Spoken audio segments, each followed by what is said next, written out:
열암 옵욘미 12개 소선지서에서 5번째 있죠. 요나서 옵욘.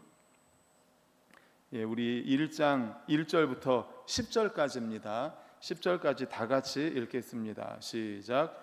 여호와의 말씀이 아미떼의 아들 요나에게 임하니라. 이르시되 너는 일어나 저 큰 성읍 니느웨로 가서 그것을 향하여 외치라. 그 악독이 내 앞에 상달되었음이니라 하시니라. 그러나 요나가 여호와의 얼굴을 피하려고 일어나 다시스로 도망하려 하여 욥바로 내려갔더니 마침 다시스로 가는 배를 만난지라. 여호와의 얼굴을 피하여 그들과 함께 다시스로 가려고 배삭을 주고 배에 올랐더라. 여호와께서 큰 바람을 바다 위에 내리심에 바다 가운데 큰 폭풍이 일어나 배가 거의 깨지게 된지라. 사공들이 두려워하여 각각 자기의 신을 부르고 또 배를 가볍게 하려고 그 가운데 물건들을 바다에 던지니라. 그러나 요나는 배 밑층에 내려가서 누워 깊이 잠이 든지라. 선장이 그에게 가서 이르되 자는 자여 어찌함이냐. 일어나서 네 하나님께 구하라. 혹시 하나님이 우리를 생각하사 망하지 아니하게 하시리라 하니라. 그들이 서로 이르되 자 우리가 제비를 뽑아 이 재앙이 누구로 말미암아 우리에게 임하였나 알아보자 하고 곧 제비를 뽑으니 제비가 요나에게 뽑힌지라. 무리가 그에게 이르되 청하건대 이 재앙이 누구 때문에 우리에게 임하였는가 말하라. 내 생업이 무엇이며 어디서 왔으며 내 나라가 어디며 어느 민족에 속하였느냐 하니 그가 대답하되 나는 히브리 사람이요 바다와 육지를 지으신 하늘의 하나님 여호와를 경외하는 자로라 하고 자기를 여호와의 얼굴을 피함인 줄을 그들에게 말하였으므로 무리가 알고 심히 두려워하여 이르되 내가 어찌하여 그렇게 행하였느냐 하니라. 아멘. 할렐루야. 아멘. 우리 주변에 계신 분들과 인사하겠습니다. 참 잘 오셨습니다 하고 인사하겠습니다. 네, 참 잘 오셨습니다. 혹시 2주 전에 제가 설교할 때 기억나세요? 그때는 서독, 동독처럼 동서독 양쪽이 나눠져 앉아 계셨었다고. 그때 이익자 권사님이 안 오셔가지고요 가운데 아무도 안 앉으시고 양쪽 줄에만 앉으셔가지고 제가 그때 그랬어요. 동서독이 나뉜 것처럼 다음에 이익자 권사님이 오시면 동서독을 연결시켜 줄 거라고. 오늘 이렇게 오셔서 동과 서를 연결시켜 주셔서 감사합니다. 네. 오늘은 요나서 1장 1절에서 10절을 본문으로 요나를 향한 하나님의 사랑이라는 제목의 말씀으로 함께 은혜를 나누고자 합니다. 누가복음 15장은 굉장히 유명한 장입니다. 누가복음 15장이 왜 유명한가 하면 그 장은 잃어버린 것에 대한 이야기가 나옵니다. 3가지 잃어버린 것에 대한 이야기가 나오는데 잃어버린 양, 잃어버린 동전, 그리고 잃어버린 아들. 그래서 누가복음 15장이 잃어버린 것에 대한 이야기예요. 그 중에 3번째 잃어버린 아들에 대한 이야기가 우리가 너무나 잘 아는 이야기죠. 아버지에게 2 아들이 있었습니다. 그런데 그 둘째 아들이 아버지에게 이야기해서 자신의 몫을 미리 달라고 해서 유산을 받아가지고 가서 모든 재산을 무슨 유산을 다 써버렸다. 그래서 허랑방탕하게 다 탕진했다. 그래서 탕자 이야기라고 하죠. 그 재산을 다 탕진해가지고 갈 데가 없으니까 결국 아버지에게로 돌아온다는 이야기입니다.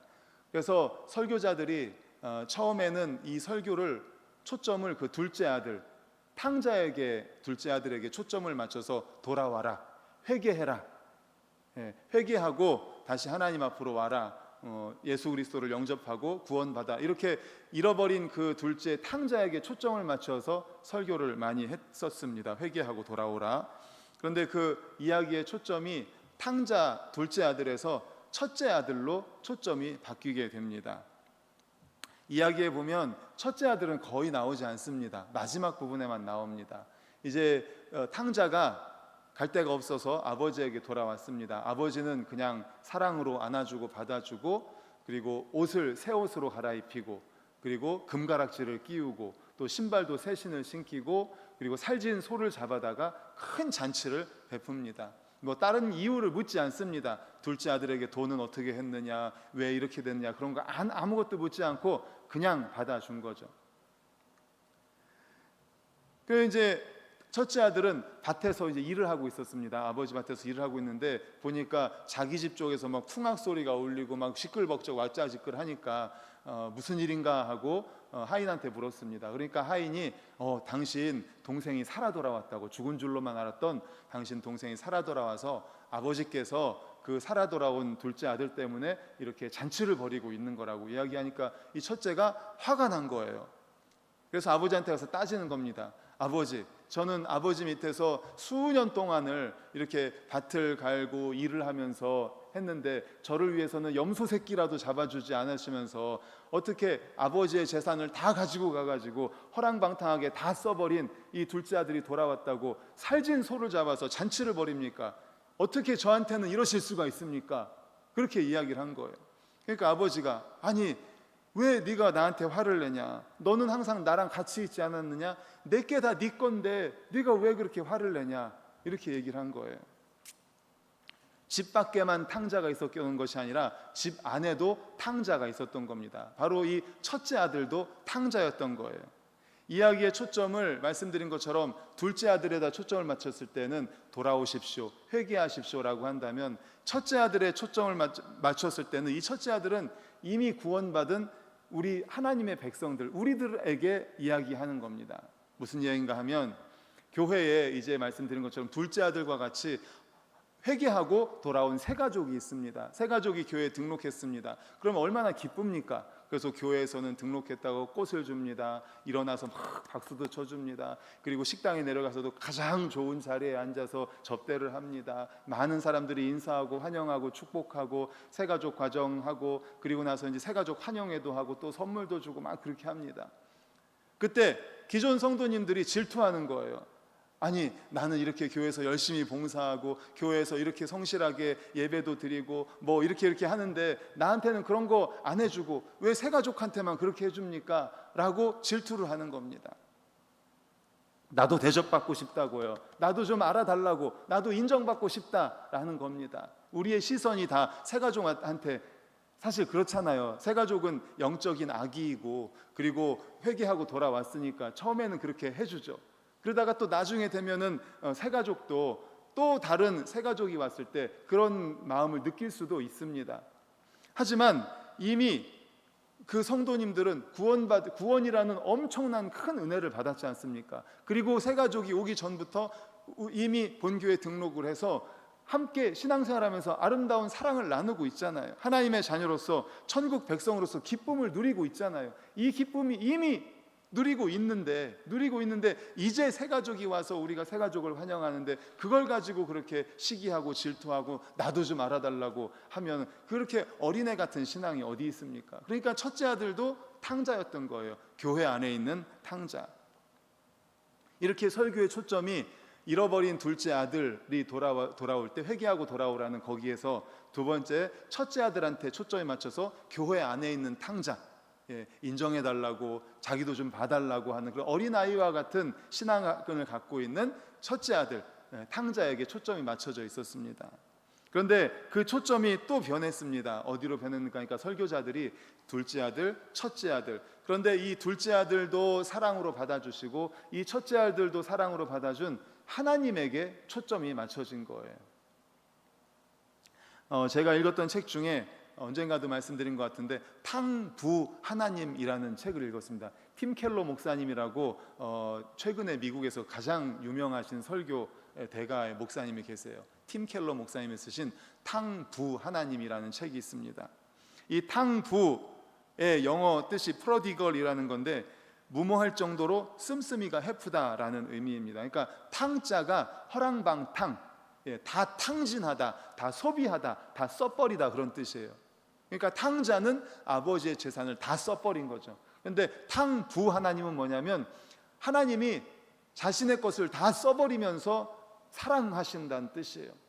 그러니까는 탕부 하나님, 하나도 남김없이 다 자신의 사랑을 써버린 하나님. 둘째 아들이 아들의 죄를 따지지도 않았습니다. 도대체 어디 갔었냐, 돈은 다 어디다 썼냐, 이런 거 하나도 이야기하지 않았습니다. 책임을 돌리거나 응보를 요구하지 않습니다. 그리고 첫째 아들에게도 내 것이 다 네 것인데 왜 그러느냐, 그러면서 자신의 것을 다 주는 그런 하나님이시라는 겁니다. 그렇기 때문에 하나님은 앞뒤 재지 않고 아낌없이 다 내어주시는 탕부 하나님이신 줄로 믿으시기를 축원합니다. 아멘. 그래서 설교자들의 초점이 둘째 아들 아니다, 첫째 아들 아니다, 그 두 아들을 다 사랑하신 탕부 하나님이 진짜 이 설교의 주제가 맞다, 이렇게 초점이 옮겨왔죠. 하나님의 무모한 은혜, 하나님의 무모할 정도로 씀씀이가 헤픈 사랑, 그 사랑이야말로 우리의 가장 큰 소망인 줄로 믿습니다. 그 사랑이 우리의 삶을 변화시킨 줄로 믿습니다. 아멘. 바로 그 누가복음 15장에서 우리가 볼 수 있었던 그 탕부 하나님, 그 하나님의 사랑을 오늘 요나서를 통해서도 확인할 수 있다는 겁니다. 그래서 오늘 말씀의 제목이 요나를 향한 하나님의 사랑인 거죠. 오늘 말씀에서도 탕부 하나님을 느낄 수 있죠. 하나님은 요나에게 니느웨에 가서 회개를 선포하라고 말씀하셨습니다. 니느웨는 어떤 도시인가 하면 아수르라는 나라의 수도입니다. 그리고 요나는 북이스라엘의 선지자입니다. 북이스라엘이 어느 나라에 의해 멸망했어요? 답을 말씀드렸는데 아수르. 예, 아수르에 의해서 결국은 멸망을 당합니다. 물론 여러 번 전쟁을 치렀죠. 그러니까는 이스라엘이 남유다와 북이스라엘로 나눠지지 않습니까? 그래서 수백 년이 흐르고 북이스라엘은 아수르에 멸망하고 남유다는 바벨론에 의해서 멸망을 당하죠. 제가 그 전에 말씀드렸던 다니엘서, 다니엘서는 이제 남유다가 바벨론에 의해 멸망하고 또 바벨론이 메데 바사, 그리고 그다음 헬라 제국 뭐 이런 식으로 역사가 흘러가는 것에 대한 이야기를 했다면은, 이 요나서는 북이스라엘에 관한 말씀인 거죠. 요나가 북이스라엘에서 선지자로 활동을 하고 있었을 때 아수르가 계속해서 북이스라엘을 침략하고 공격하고 그 노예로 잡아가고, 하여튼 북이스라엘에게는 너무너무 원수와 같은 나라였던 거예요, 그 아수르가. 그런데 그 아수르의 수도인 니느웨에 가서 회개를 선포하라는 거예요. 회개하십시오. 회개하지 않으면 당신들의 나라는 다 멸망할 겁니다라는 것을 선포하라는 겁니다. 그런데 말씀드린 것처럼 이 아수르는 북이스라엘의 원수 같은 나라인 거예요. 그러니까는 요나는 하나님이 왜 회개를 선포하라고 했는지 그 뜻을 안 거죠. 아수르를 향하여 심판을 선언하라고 명령하신 그 이유는 니느웨, 이 아수르를 향한 자비와 긍휼을 발견한 거예요. 하나님께서 왜 회개하라고 선포하라고 했냐? 결국 용서하려고 하는 거죠. 회개하라고 선포했을 때 용서해 주십시오라고 하면 용서하려고 하나님은 작정하고 계셨다는 것을 깨달은 겁니다. 그러니까 요나는 절대로 못 가죠. 그 원수의 나라는 멸망해야 되니까, 그 원수의 나라는 멸망해야지 살아선 안 된다. 하나님의 심판에 의해서 멸망해야 된다. 자기는 절대 갈 수 없다는 겁니다. 그래서 어떻게 합니까? 니느웨로 안 가고 반대 방향인 다시스로 가기 위해서 항구 도시 욥바에 갑니다. 그래서 욥바에 딱 내려가니까 마침 다시스로 가는 배가 있었던 거예요. 그래서 그 배를 딱 탑니다. 그런데 하나님께서 광풍을 몰아 세우시고, 그리고 결국 요나를 물고기 배에다가 물고기가 삼키게 하셔서 다시 니느웨로 가게 합니다. 그런데 굳이 이렇게까지 하면서 요나를 니느웨로 보냈어야 했을까요? 더 쉬운 방법도 있었을 텐데요. 요나를 니느웨로 보내기 위해서 얼마나 많은 대가를 치렀는지 모릅니다. 먼저 바람이 불어서 풍랑이 일었습니다. 풍랑이 일면 요나가 탄 배 근처만 풍랑이 나요? 그 근처가 다 일 거 아니에요. 그러면은 그 주변에 다니던 모든 배들이 다 그 풍랑을 경험했을 거 아닙니까? 어마어마한 풍랑에 정말 죽을 위험, 그런 위협을 느꼈을 거 아닙니까? 우리 4절을 읽어볼까요? 얼마나 힘들었는지. 4절 시작. 여호와께서 큰 바람을 바다 위에 내리심에 바다 가운데 큰 폭풍이 일어나 배가 거의 깨지게 된지라. 아멘. 폭풍이 일어나서 배가 거의 깨지게 되었다고 합니다. 어마어마한 폭풍이었던 거죠.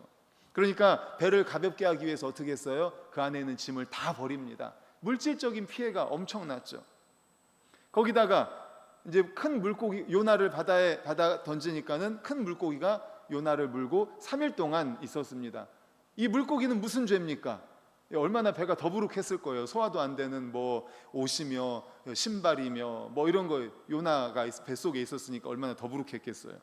그러다가 3일 동안 더부룩해 있다가 결국 뱉어내지 않습니까? 사실 3절에서 요나가 다시스로 가는 배를 타기 위해서 요바에 와서 배를 탔을 때 거기서 끝낼 수도 있었습니다. 그냥 요나를 버리시면 끝나요. 충분히 그렇게 하실 수 있습니다. 요나가 하나님의 명령을 거역하는 것은 상상할 수도 없는 일이기 때문에 요나를 용납하지 않으셔도 됩니다. 이렇게 끝나면 됩니다. 요나가 다시스로 가기 위해서 요바에서 배를 탔더라. 그 다음에 그래서 4절에서 그래서 하나님은 요나가 괘씸해서 요나를 버리셨더라. 그리고 다른 선지자를 택해서 너는 가서 니느웨에 가서 회개를 선포해라. 이렇게 하면 되는 거예요. 요나는 그러면 3절까지만 나오고 끝나는 겁니다. 그러면 이 성경도 요나서가 아니라 이제 다른 선지자의 이름으로 해서 됐겠죠. 이렇게 이야기가 연결되면 요나는 별 볼 일 없는 존재로 끝났을 것입니다. 그러면 요나서가 아니라 다른 선지자의 이름이 됐겠죠. 그러면 요나는 역사상에 기억되지 않을, 아무도 기억하지 않을 그런 이름이 존재가 되었을 거예요. 그런데 지금 오늘날 요나를 모르는 사람이 없고 신약 성경에서도 요나 이야기를 합니다. 마태복음 12장 40절에 보면 요나가 밤낮 사흘 동안 큰 물고기 뱃속에 있었던 것 같이 인자도 밤낮 사흘 동안 땅속에 있으리라. 요나의 표적밖에는 보여줄 표적이 없느니라. 무슨 말입니까?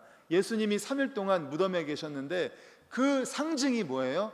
요나가 3일 동안 물고기 뱃속에 있었다는 거예요. 예수 그리스도를 상징하는 엄청난 이야기의 주인공이 된 거예요. 요나가 한낱 무명의 존재로 전락할 뻔했던 요나가 인류 역사에 기억되는 인물이 된 것은 요나의 배신에도 불구하고 요나를 포기하지 않고 그냥 요나를 버리셨으면 되는데 포기하지 않고 끝까지 요나를 사랑하셨던 우리 하나님의 사랑, 바로 탕부 하나님의 사랑이 있었기 때문임을 기억하시기를 간절히 축원합니다. 아멘. 그러니까 요나서의 주인공은 요나가 아닙니다. 요나를 사랑하시고 그리고 니느웨 백성들을 사랑하셔서 회개할 때 용서하시려고 하는 하나님이 요나서의 주인공인 것이죠. 할렐루야. 아멘. 그렇습니다. 중동의 고산지대 목자들에게는 가슴 아픈 비밀이 하나 있습니다. 목자가 이제 양을 치는데 그 말 안 듣는 양이 있대요. 꼭 말 안 듣는 양이 있어서 낭떠러지로 간다거나 맹수가 있는 곳으로 막 도망친다고 합니다. 그러면 이 목자가 어떻게 하는가 하면 지팡이를 던져서 다리를 부러뜨린대요. 가슴 아프죠. 잔인하다고 생각할 수 있을 것입니다. 그런데 그대로 두면 어떻게 되느냐? 절벽에서 떨어져 죽는데요. 그러니까 어쩔 수 없이 지팡이를 던져서 다리를 부러뜨리는 거예요. 떨어져 죽지 않게 하기 위해서. 근데 진짜 이야기는 그 다음부터입니다. 목자는 다리가 부러져 우는 그 양을 세상에서 가장 부드러운 손길로 안아 올립니다. 그리고 다리가 나을 때까지, 다리가 부러졌으니까 못 걸을 거 아니에요. 몇 주 동안을 이 목자가 안고 다니는 거예요. 그 무거운 양을 안고. 그러면서 그 가슴, 심장 뛰는 것을 직접 느끼는 거죠. 양은. 이 목자가 나를 죽이려고 한 게 아니구나, 나를 살리려고 다리를 부러뜨렸구나 라는 것을 깨닫고, 다리가 다 나은 이후에 이 양은 목자의 심장 소리를 기억하고 세상에서 목자를 가장 잘 따르는 양이 된다고 합니다. 목자에게는 양의 다리가 부러지는 아픔보다 양을 영원히 잃어버리는 아픔이 훨씬 더 컸기 때문입니다. 본문의 요나가 바로 이 도망치는 양이었던 것입니다. 하나님의 음성을 피해 다시스로, 배 밑창 깊은 곳으로 도망치던 요나를 향해 하나님은 대풍랑이라는 매를 드셨던 겁니다. 그의 인생의 다리를 부러뜨리신 겁니다. 사랑하는 여러분, 하나님이 요나의 바다에 풍랑을 일으키신 것은 그를 죽이기 위한 것이 아니었습니다. 파멸로 달려가는 요나를 막아 세우기 위한 목자의 아픈 사랑이었다는 것을 기억하시기를 축원합니다. 아멘. 그렇습니다. 풍랑 속에서 밑바닥까지 깨지고 나서야 요나는 비로소 도망치기를 멈추고 자신을 품으시는 하나님의 심장 소리를 듣게 된 것입니다. 하나님은 요나를 버리지 않고 다시금 사명자로 세워주십니다. 결국 요나서는 요나의 이야기가 아니라 요나를 사랑하는 하나님의 이야기라는 사실을 우리는 믿으시기를 간절히 축원합니다. 아멘. 요나를 향한 하나님의 사랑 이야기, 요나를 향한 탕부 하나님, 자신의 모든 것을 다 바쳐서 사랑하시는 그 탕부 하나님의 이야기예요. 우리가 기억해야 되는 내용, 바로 이 하나님의 사랑입니다. 우리의 삶에도 동일한 일이 반복됩니다. 하나님은 말씀으로 우리를 책망하시고 깨닫게 하시고 지시하시고 명령하십니다. 그러나 우리가 각자 제 길로 가며 살고 있습니다. 하나님은 이런 우리를 방치하거나 버리지 않습니다. 요나서 1장 3절에서 그래 너 나를 떠났어, 내가 니느웨로 가라고 하는데 반대 방향인 다시스로 가려고 요빠에 가서 배를 탔어, 그럼 너 끝. 그리고 나서 난 다른 선지자 써야지 하실 수도 있는데 그렇게 하지 않으신 것처럼 우리도 마찬가지입니다. 각자 제 길로 가며 각자 자기 길을 살 때 그래 알았어 너 끝, 버리실 수도 있습니다. 그런데 하나님은 이런 우리를 방치하거나 버리지 않습니다. 하나님의 선하심과 인자하심이 끝까지 우리를 추적하십니다.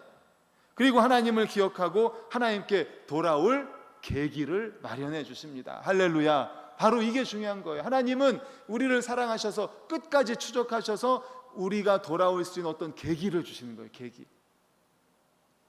그래서 우리 삶의 한가운데 풍랑을 일으키기도 합니다. 고난을 통해 하나님을 생각나게 하고 하나님의 도우심을 청하도록 만듭니다. 그것이 요나서를 통해 드러내신 하나님의 사랑의 방식인 줄로 믿습니다. 아멘, 아멘. 그러므로 이 사랑에 감사하며 하나님께서 우리를 버리지 않고 우리를 쓰시고자 할 때 감사하며 아멘으로 순종함으로 쓰임받는 우리 모두가 되기를 간절히 축원합니다. 아멘. 우리 함께 찬양하고 기도하겠습니다.